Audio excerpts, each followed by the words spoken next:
తండ్రి వైతివో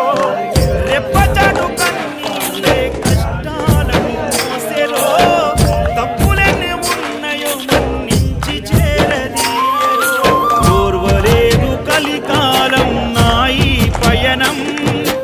ఆపలేదు పలికిన నోరారా శరణం కాళ్ళు కాలిపోయినా సీమునెత్తురొచ్చినా సల్లసెమటలు బట్టి సొమ్మసిల్లినా కనిపిస్తే చాలు అంటూ ఆ కలిని మరిచిపోతూ అయ్యప్ప నిన్ను చూడంతే కడుపు నిండదు ఎంత దూరం